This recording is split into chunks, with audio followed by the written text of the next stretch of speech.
أرسط زينا بسنكي حصرت ندادن محدرون أب كتما مغلا أب تشكركرت مينيباس واغا كمستوسخة بيت صحفة مقعزيا كتما مغلا أفليتو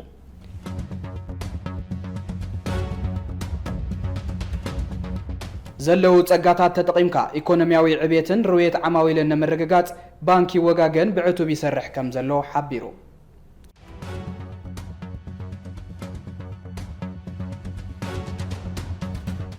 مراحت تግራይ ካብ ናይ ስልጣነን ወንበርን ህርፋን ወጽዮም ህዝቦም ክሪውን እታ ብሄር ካብ ዕለታዊ ምፍራስ ከድሕንዋን ታሪኻዊ ሓላፍነት ስለ ዘለዎም ካብ ውልቃዊ መራኣይ ወጽዮም ክሰርሑ ከም ዝግባእ ተገሊጹ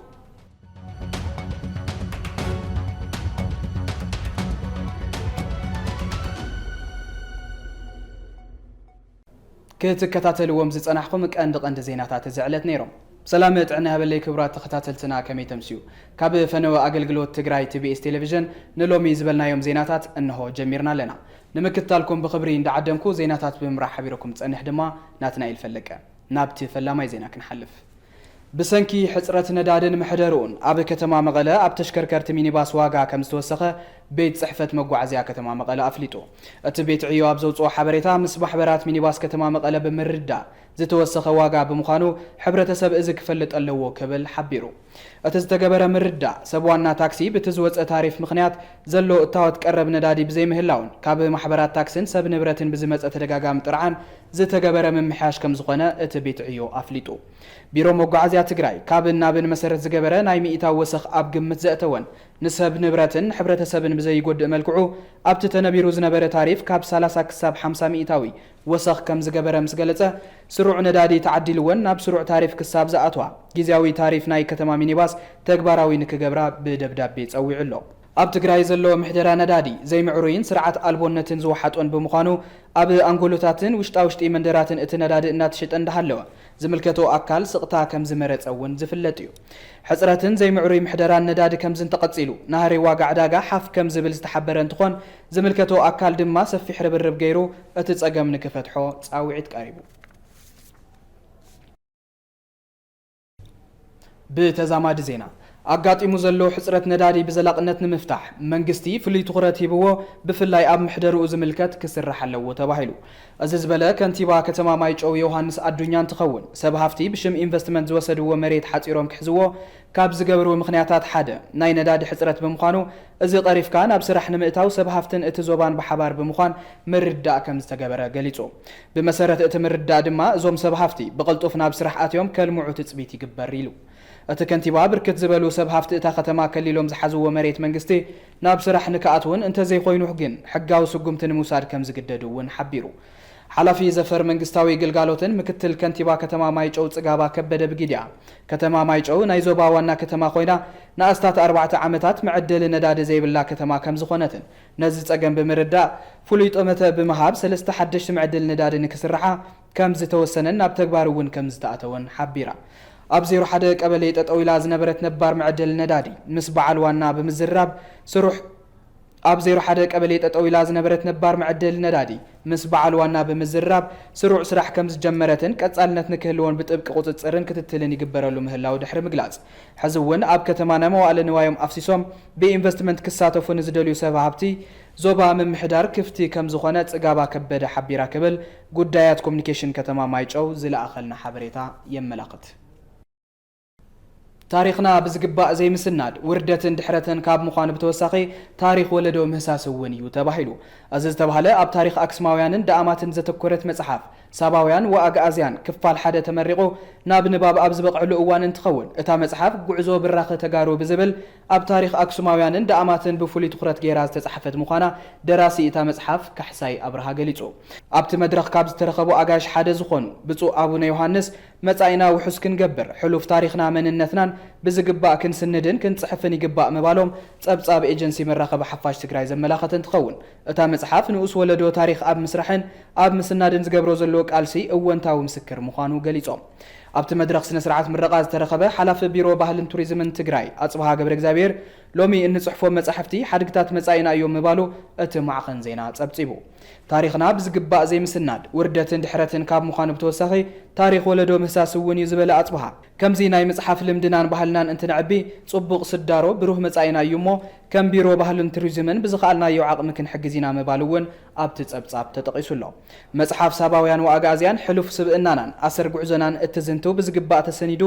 ናብ ወለዶ ክሰግር ይግባእ ዝበለ ድማ ክንፈ ኣብርሃ እንትኸውን ከም ማሕበረሰብ ናይ ባዕሉ ፊደልን ኣሃዝን ዝፈጠረ ብራኸ ስልጣንኡ ከም ዘመላኽት ምግላጹ እውን ተሓቢሩ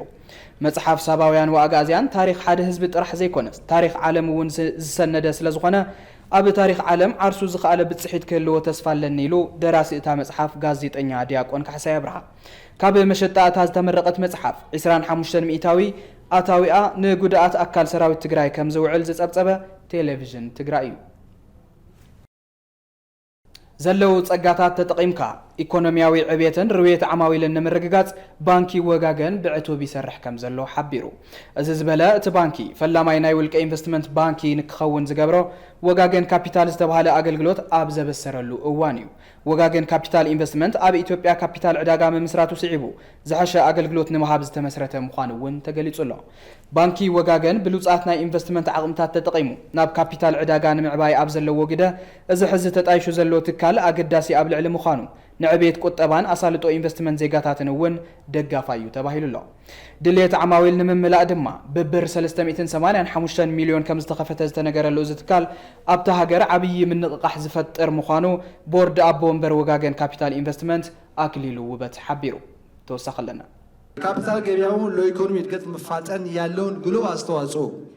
በተገነዘቡ ባለራዕይ ተቋማት እና ዜጎች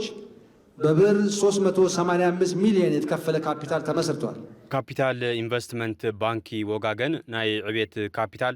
ንመሰረት ዕብየት ኢኮኖሚ ንምስላጥ ዘርኤን ልኡኽ ሒዙ ዝንቀሳቐስ ትካልን ብዜጋታቱ ብ385 ሚሊዮን ብር ዝተኸፈለ ካፒታል ዝተመስረተ ብምዃኑን ዝተመስከረን እዩ እቲ ናይ ባንኪ ኢንቨስትመንት ካብ ኢትዮጵያ በዓል መዚ ዕዳጋ 12 መጋቢት 2017 ዓ.ም ናይ ፍቃድ ስራሕ ብምርኻብ ኣብ ኢትዮጵያ ናይ መዋዕለ ንዋይ ዕዳጋ ካብ 6 ጉንቦት 2017 ዓ.ም ጀሚሩ ኣብ ምዝገባ ኣባልነት ንግዲ ተመዝጊቡን ብቀዳምነት ዝተሰርዐን እዩ የኢትዮጵያ ብሔራዊ ባንክ ከኢትዮጵያ የካፒታል ገበያ ባለስልጣን እና ከኢትዮጵያ ሰነድ መዋዕለ ንዋዮች ገበያ ጋር በተደረገልን ያላሰለሰ አይነተኛ ድጋፍ እነሆ የወጋገን ካፒታል ኢንቨስትመንት ባንክ ምስረታ እውን ለማድረግ ችለናል በተዛማደ ዜና ባንኪ ወጋገን ኣብ ኢትዮጵያ ብተኣማንነት ብፈጠራ ስራሕን ብዘመናውነትን ዝልለ ዕብየትን ለውጥን ዓውደ ቁጠባ ንምዕዛዝ ብትግሃት እናሰርሐ ዝርከብ ባንኪ ምዃኑ ተገሊጹ እዚ ዝገለጸት ዋና ፈጻሚት ስራሕ ኢንቨስትመንት ባንኪ ወጋገን ብሩታዊ ዳዊት እንትኸውን ትካላ ንካፒታል ማርኬት ዝኸውን ዕድላት ዝሓዘ ምዃኑ ሓቢራ ወጋገን ካፒታል ኢንቨስትመንት ኣብ ሓቋፋይነቱ ማኔጅመንቱን ዝኽተሎም ኣሰራርሓን መስርሕን ካብ ባንኪ ወጋገን ሙሉእ ብሙሉእ ዝተፈለየን ባዕሉ ዝኽኣለ ትካልን ስለ ዝኾነ ምስ ካልኦት ባንክታትን ናይ ንግዲ ትካላትን ብሓባር ንምስራሕ ዕድል ዘመቻቸወ ከም ዝኾነ ብርታዊት ሓቢራ ተወሳኺ ኣለና It's with immense pride and deep gratitude that I stand before you today to celebrate a milestone, not just for Wagagen Capital, but for Ethiopia's financial future. ወጋገን ካፒታል ኢንቨስትመንት ብዙሕ ዘፈራ ሰራርሓ ዝለዓለ ብርከን ዝተቐመጠን ብእምነት ኣብ ፈጠራን ዝተመርከዘ ዓብይ ለውጢ ንምምጻእ እናሰርሐ እዩ ኣብ ኢትዮጵያ ካፒታል ዕዳጋ ምጅማሩ ስዒቡ ኣብ ተዓውዲ ዘለው ልዑል ግልጋሎት ብምሃብ እቶም ዝረኣዩ ክፍተታት ንምምላእ ዝተመስረተ እዩ እቲ ባንኪ ኢንቨስትመንት ባንኩ እቲ ናይ ትካላት ጥምረት ንዕድጊትን ንካፒታል ሪኮንስትራክሽንን ግልጋሎት ክህብ እዩ especially when charting entirely new territory sourcing professionals with local capital market experience was a major challenge. ባንኪ ወጋገን ካፒታል ኢንቨስትመንት አክሲዮን ማሕበር ብኣወዳድባ ብማናጅመንት ዝኽተሎ ሰራርሓን ስርዓትን ካብ ባንክ ወጋገን ሙሉእ ብሙሉእ ዝተፈለየን ባዕሉ ዝኽኣለ ትካል ኮይኑ ምስ ካልኦት ባንክታት ካልኦት ትካላትን ብሓባር ብምዃን ንማሕበራዊ ረብሓ ምንቅስቓስ ብምክያድ ዕድል ከመቻቹ እዩ demanded precision, patience and persistence. መራሕቲ ትግራይ ካብ ናይ ስልጣንን ወንበርን ህርፋን ወፂኦም ህዝቦም ክሪኡን እታ ብሄር ካብ ዕለታዊ ምፍራስ ከድሕንዋን ታሪኻዊ ሓላፍነት ስለ ዘለዎም ካብ ውልቃዊ መራእይ ወፂኦም ክሰርሑ ከም ዝግባእ ተገሊጹ ህዝብ ትግራይ መንግስትነት ክህልዎን ህልውንኡ ሕስኒ ምግባርን መላምል ደቁ ዝገበረ ህዝቢ እንተሎ ደቁን ዓዱን ክስእን ግቡእ ከም ዘይኮነ ቲቢኤስ ኣብ ዝተፈላለዩ እዋናት ዘዘራረቦም ወገናት ይገልጹ ዝተዋደደ ጸብጻቡ ከም ዝስዕብ ክቐርብ እዩ ህዝብ ትግራይ ከም ህዝብ ብሄራዊ ህልውንኡ ብቐጻልነት ክረጋገጽ ዝኸፈለ መስዋዕቲ ይመሪር እዩ ብናይ ባዕሉ መንግስቲ ንክመሓደር ንዘበናት ተቓሊሱ ዝረኸቦ ጸጋ ብዙሕ ዝኸፈለ ዋጋ እውን ክባር እዩ ብፍላይ ድሕሪ መስዋዕቲ ሃፀይ ዮሃንስ ዝወደቐ መንግስትነት ትግራይ ንምልዓል ዝተወልዑ ወያነታት ኣጉዲሎምዎን ኣቐጺሎምዎን እዮም ንልዕሊ 100 ዓመት ኣብ ዝባኑ ዝተዳዕነነ ኣርዑት ባርነት ንምስባር ኣብ ዝተገበረ ብሄራዊ ቃልሲ ህዝቢ ትግራይ ሕርኡ ንጹር ክኸውን ገይርዎ እዩ ሓሊፉ መስዋዕቲ ዘይብሉ ዓወት የለን መስዋዕቲ ከፊልካ ዝጎድል ክብሪ እውን የለን እንተኾነ መስዋዕትነት ከፊልካ እውን ምጉዳል ዋጋ ከፊልካ እውን ጻማ ዋጋ ኸዘይ ምርካብ ሕዚ እውን ድሕሪ ኩናት ብስግኣት ኩናት ክትሽበብ ምኽኣል እዚ ህዝቢ እዚ ኣብ ታሪኹ ርእይዎ ዘይፈልጥ ዓይነት እዩ እዚ ህዝቢ እዚ ዝሓተቶ ዋላ ሓደ ፍሉይ ሕቶ የለን ኣይተገበረለይን ኣይበለን ኣገልግሉን ኣይበለን ቁስለይ ጸጉንለይ ንባዕተይ ሓብሱለይ እውን ኣይበለን ኣይትከፋፈሉ እዩ ዝበለ ሓደ ኮይንኩም ምርሑን እዩ ዝበለ መንግስትነት ትኸሉ እዩ ዝበለ ሕዚ እዚ ጻውዒቱን ምሕጽንቱን እዚ ዳርጋ ግዜ ዝሓለፎ ናብ ምዃን ዝሰጋገር ዘሎ ይመስል ነዚ ቁኑዕን ፍትሓውን መበገሲ ዘለዎ ቅዋም ህዝቢ ከም ንብረት ውልቁ ዝሓስብ መሪሕነት ካብ ነድሪ ናብ ህድኣት ክምለስ ኣይከኣለን ካብ ጎነጽ ናብ ዘተ ክምለስ እውን ኣይከኣለን ካብ ነገር ናብ ሰላም ካብ ምድሃል ናብ እህማል ኣይመጸን እንተ እቲ ህዝቢ ግን ሕዚ እውን ምሕጽንቱ ይቐርብ ኣሎ ኣብ ታሪኽ ዝዝከር ጠለብ ህዝቢ ኣብ ታሪኽ ዘይሃስስ በደል መራሕቲ እቶም መራሕትና ዘይተምሃሩ ኸይትብሎም ዝተምሃሩ እዮም ችግር ይፈልጡ ይክሎም ሰለስተ ዓመት እኳ ከስታውስዋ ክእሉ እዛ ኩላ በረኻ ክርተት ክብሉ ከለዉ ማለት እዩ ላዕሊ ታሕቲ ኮጽ ከሎ ልላዕ ሲን ሽኮር ዝነበሩ ሽኮር ጠፊኡ ክርተት ክብል ከሎ እዚታት ክስታወስ ክኽእል ኣለዎ ገዲፍናዮም ልመፀና ዓበይቲ ተጋደልቲ ወለድና እሳቱን ክስታወሱ ክኽእል ኣለዎ ከዚ ይለየና እዩ ከምኡ ዓይነት ነገር ይለየና እዩ ለህዝቢ ድዩ ንምንታይ እዩ ለወንበር ድዩ እዞዝንያ ከብልኸ ወንበር ሓዲጎም ስላብ ህዝቦም ትትሞቱ ንህዝቦም ጸገም ትትርዩ ንህዝቦም ችግር ትትርዩ ዝሐሸ ነገር ናዞም ኣካሎም ጎዲሎም ዘሎ መናእሰይ ትትርዩ ዝሐሸ ማንስሙ ክልቲኦም ሲጠምትዎም ኣካል ዝጎደለ ሰራዊት ኣለና ቀለብ ዝሰኣነ ሰራዊት ልትበተነ ሰራዊት ህዝብ ኣለና መረቦት ሓዲጎ ሓፈው ብሓፈው ኮይኑ ኣብ መጽለል ለላ ኣዴታትና ሓፈው ብሓፈው ኮይናን ክርእይዎን ከሎ ቴሌቪዥን መቼም በይነ ይኾን ከይዝርያ ኩልና ኢና ንሪያ ዘለና እዚ ሲ ካሕዝኖም ክኽእል ኣለዎ ህዝቢ ሓደ ክኸውን ይግባእ ነይሩ ሓደ ክኸውን ይግባእ ማለት ብሓደ ተስማዕሚዑ ንኡ ደስ ዝብሎ ንኡ ዝምችዎ ሰብ መሪፁ ባዕሉ ወንበር ከቐምጥ ይግባእ ሕዚ ግን ብሓደ ሓደ ኣክቲቪስታት እዮም ዝደረጃ ዝወፅሐለ ሓደ ናይ ማንም ደጋፊ ይኸውን ሓደ ናይ ማንም ደጋፊ ይኸውን ናይ ማንም ደጋፊ እናኾነ ማለት እዩ ህዝቢ ኣብ ክልተ ተኸፋፊሉ ክከፋፈለ ይግባእ ህዝቢ ትግራይ ካብ ጫፍ ሕሞራ እስካብ ጫፍ ራያ ሓደ እዩ ኣነ ንባዕለይ ተጋዳላይ እየ ኣነ ብራያ ተወቂዐ ኣብ ራያ ክውቃዕ ከለኹ ህዝብ ራያ ልዕሊ ማንም ይኸብሩ ህዝብ ሕሞራውን ልዕሊ ማንም ይኸብሩ ህዝብ ሽረውን ልዕሊ ማንም ዓድዋ ኣክሱም ዓዲግራት መቐለ ወዘተ ማለት እዩ ህዝቢ ትግራይን ማዕረ ከምዚ ዓይነት ኣተሓሳስባ ክፈጥር ዝግብኦ መራሒ ማለት ሎማዓንቲ ይኸይድ ሎማዓንቲ ሕማቕ ዘረባ ተዛሪቡ ሓውሎ ኪስሉ ነቲ ህዝቢ ይጠፍእ ጠፊኡ ጽባሕ ንጎ እቲ ህዝቢ ኣብዚኣ ትተርፍ እቲ ህዝቢ ኣብዚኣ ተሪፉ ግን ታመከራ ይረኽባ ማለት እዩ ህዝቢ ትግራይ ብውነ ተረድዩ ማዕረ ኮይኑ ተሓሳስቡ ናብ ሓደ ጠርኒፉ ሰላም ተትመርጽ ክብል ይደሊ ማለት እዩ ኣብዛ ሕዚ ግዜ ካብ ትግራይን ህዝቢ ትግራይን ንላዕሊ ኣጀንዳ ክህልዎም ኣይኽእልን ክህልዎም እውን ኣይግባእን ይመሃሩ ይሃፍትሙ ካሊእ ይኹኑ ዘለዎም ኣፈላላይ ኣብ ውሽጦም ገይሮም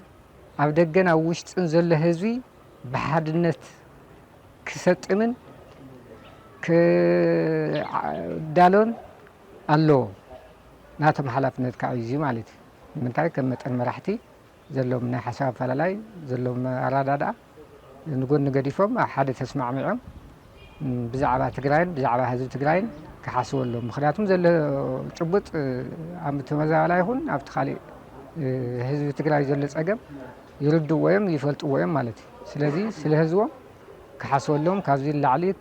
ዝህሉ ኣጀንዳ ክህሉ ኣይግብኦን ማለት እዩ ስለዚ በጥቕልሉ እቲ ዘሎ ፀገማት ብጣዕሚ ሰፊሕ እዩ ይፍለጥ እዩ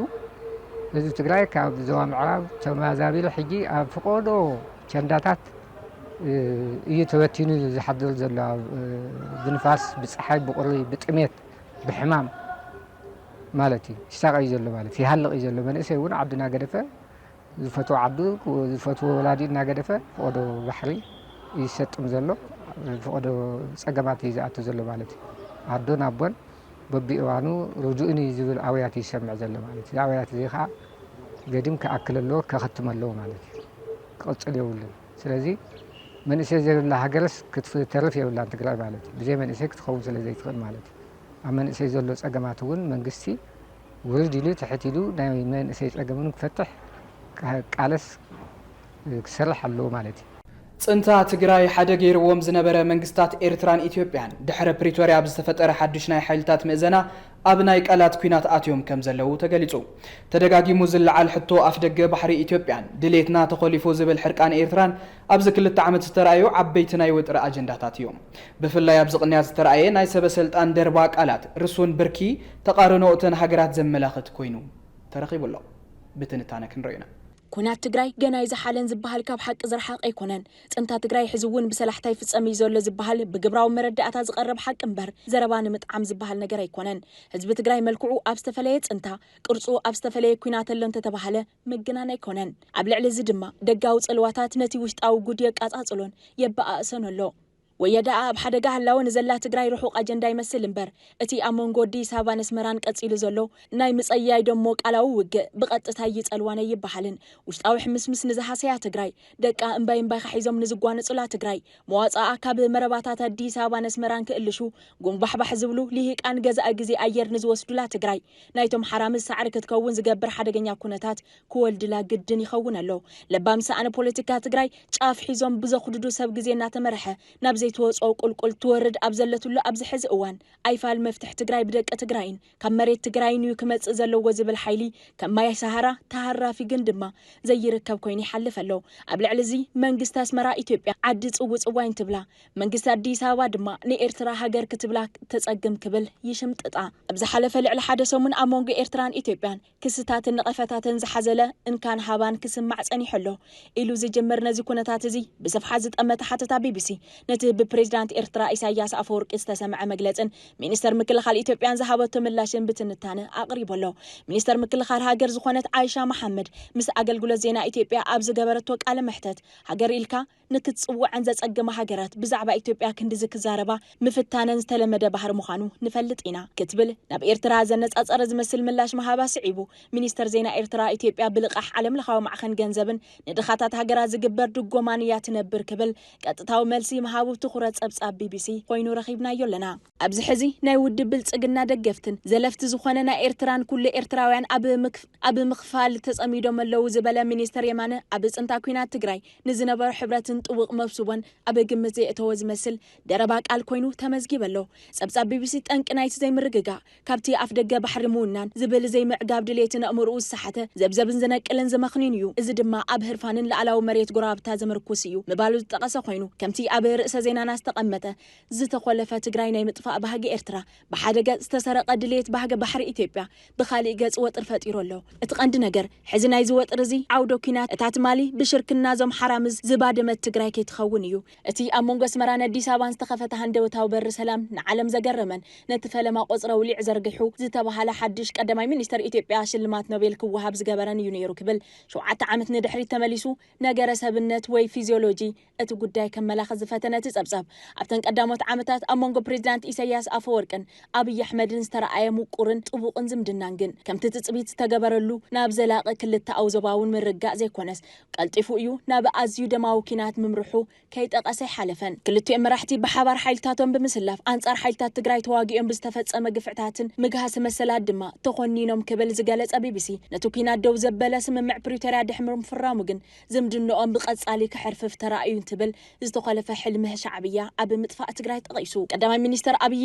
ኣብ ዝሓለፈ ክልተ ዓመታት ከስምዖ ጸንሐ ኣፍ ደገ ባሕሪ ናይ ምርካብ ተፈጥራዊ መሰል ሃገሩ ኤርትራን ዝምልከት ገለ ሃገራትን እቲ ዞባን ከስገአን ጀሚሩ ክብል ብወገን ኢትዮጵያን ዝማዕበለ ፖለቲክ ድሕሪ ፕሪቶሪያ ዘብርሀት ጸብጻብ እተን ናይ ባታ ዶባተን ዓጼን ንልዕሊ 5 ዓመታት ጸንሐ ጎራብቲ ሃገራት ኣብ መስከረም 2024 ነታ እንኮ ተራኺበን ዝነበራ በረራ መንገዲ ኣየር ኢትዮጵያ ምብታኸን እቲ ዝምድና ናብ ወጥሪ የምርሕ ከም ዘሎ ዘረጋግጽ ነይሩ ክብል ኣብሪሁ ኤርትራን ኢትዮጵያ ገዲፋ ምስ ግብጽን ምስታ ስግኣት አዲስ አበባ ዘሻቀላ ሶማልያን ሰልሳዊ ሽርክነት ምግባራውን እቲ ኩነታት ናበይ የምርሕ መንባሩ ዘነጸረ ፍጻመ እዩ ክብል ዝገለጸት ማዕኸን ዜና ብመንገዲ መንግስታዊ ናይ ዜና ማዕኸናት ይኹን ዘይስሩዕ ርእቶታት ሰበስልጣንን ድማ ሓልሓሊፈን ብግሉጽም ጉልብብን ቃላት ክጠቃቃዕ ጸኒሐን ክብል ገሊጽ ኣሎ ኣብዚ ነጥብ እዚ ከም ኣብነት ዘቀርብ እቲ መዓልቲ ነጻ ናጽነት ኤርትራ በአንደበት መራሒ ሕግደፍ ኢሳያስ አፈወርቂ ዝቀረበ ንኢትዮጵያ መራሕታን ዘቆናጸበ መደረ እዩ ፕሬዝዳንት ኢሳያስ ኣብ መበል 34 ዓመት ጽንብል ሃገራዊ ናጽነት ኤርትራ ብዛዕባ ኢትዮጵያ ዝሃቦ መግለጺ ነቲ ምትፍና ወግዓውነት ኣልቢስዎ ዝበለ ቢቢሲ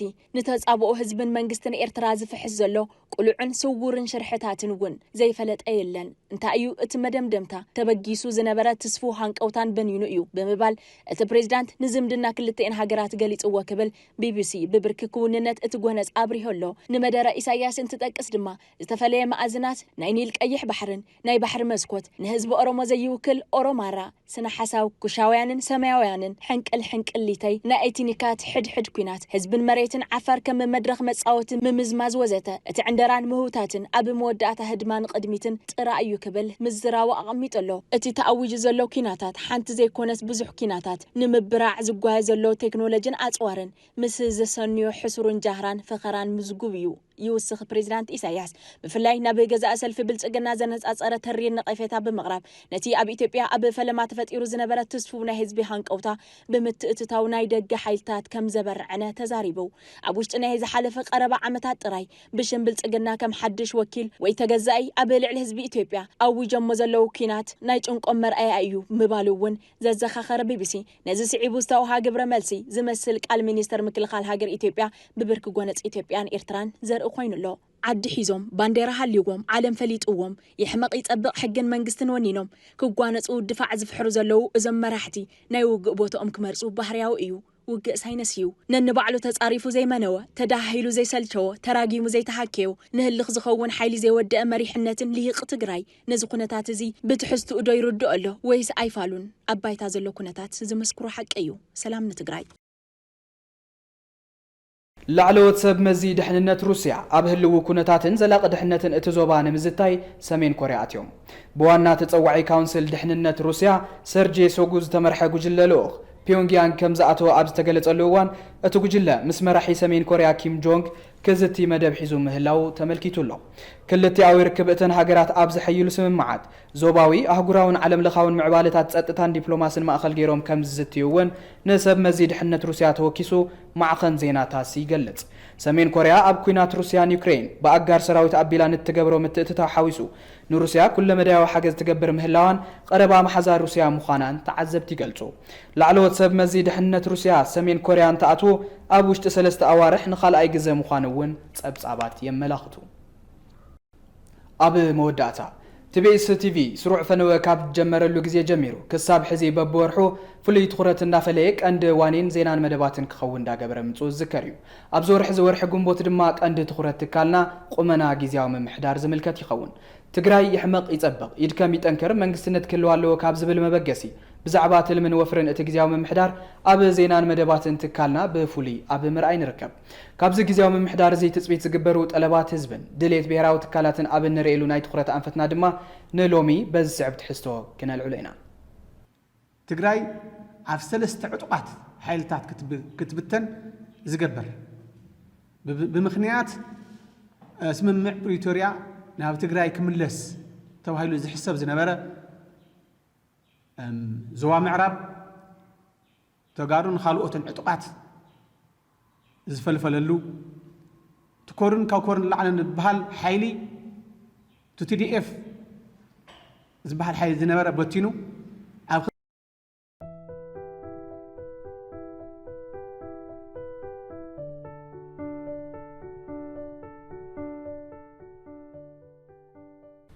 ክብራት ተኸታተልትና ንሎሚ ዝበልናዮም ዜናታት ነዞም ክትከታተልዎም ጸናሕኩም ይመስሉ ነይሮም ሕዚ ድማ ምስ ዝተረፉ ምድላዋት ቲቢኤስ ቴሌቪዥን ሰናይ ጻንሒት ክኾነልኩም ንምነ